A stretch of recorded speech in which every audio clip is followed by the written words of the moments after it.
और आज है यहाँ पे हमारा लास्ट और 5वां दिन। तो सुबह उठ के मैं और मेरे हस्बैंड जल्दी से तैयार हो गए थे 6 बजे तक। कल रात से ही हमने बता दिया था होटल वालों को कि हमें टाइम से जाना है, तो हमें 8 बजे से पहले पहले ब्रेकफास्ट चाहिए। तो उन्होंने बोला ठीक है, जब भी आप बोलो तभी आपको ब्रेकफास्ट मिल जाएगा। और बहुत अच्छा ब्रेकफास्ट कराया उन्होंने हमें, सैंडविच, पोहा और इडली, डोसा, सांभर और साथ में चाय भी थी। तो ब्रेकफास्ट करा हमने टाइम से और अभी 8 भी नहीं बजे थे और हम तैयार हो गए थे। तो थोड़ी देर पार्क में खेला सबने और फिर टाइम से हम एयरपोर्ट के लिए निकल गए थे। और हल्की सी बारिश भी हो रही थी और मौसम तो यहाँ पे हमेशा अच्छा रहता है। तो निकल गए थे टाइम से और फिर मेरी छुटकी खेल रही थी, कुछ ना कुछ बोल रही थी और उसके साथ हमें टाइम का पता ही नहीं चला 4 दिन कैसे गुजर गए। और बहुत अच्छा लगता है जब साथ में वो होती है, कुछ ना कुछ नखरे करती है, अपनी मम्मी से दूध मांगती है हमेशा, हर आधे पौन घंटे में उसे दूध पीने को चाहिए। तो हम एयरपोर्ट पहुंच गए थे टाइम से और हमारी फ्लाइट तो बहुत ज़्यादा लेट थी, कम से कम 1-1.5 घंटा लेट थी हमारी फ्लाइट। और फिर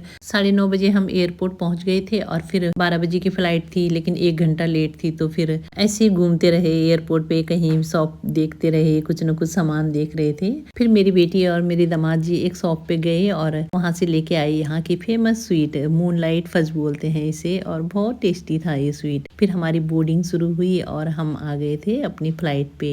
तो मैंने देखा यहाँ पे एयरपोर्ट में बैठी थी तो ऐसे किसी न किसी पे नजर जा रही थी और मैंने देखा कि एक कपल है, बहुत ओल्ड एज थे, यानी 65-70 प्लस थे। और उन्हें देख के लग रहा था कि अगर घूमना हो तो टाइम से ही घूम लेना चाहिए, बाद में तो पैर भी काम नहीं करते, न शरीर काम करता है। तो उनके पास मैंने देखा खूब सारी दवाइयाँ, पंप था, इनहेलर थे और फिर कमर पे बांधने वाला पट्टा था। और अच्छा सा नहीं लग रहा था मुझे और फिर लग रहा था कि ऐसी होती है शायद सबकी लाइफ है। पहले जब बच्चे छोटे होते हैं तो फाइनेंशियल कंडीशन इतनी अच्छी नहीं होती और फिर थोड़े बड़े होते हैं तो उनकी पढ़ाई, क्लास और फिर बच्चों की शादी, तो हर इंसान ऐसे ही फंस जाता है और फिर लगता है यही जीवन है। लेकिन अगर किसी के पास पैसे अच्छे खासे हैं और टाइम है तो घूम लेना चाहिए अपनी यंग एज में, क्योंकि बाद में न तो मन करता है कहीं बाहर जाने का, न फिर पैर काम करते हैं, न शरीर काम करता है। और फिर मैं अपने दामाद जी को बोल भी रही थी कि शायद यही है लाइफ, जब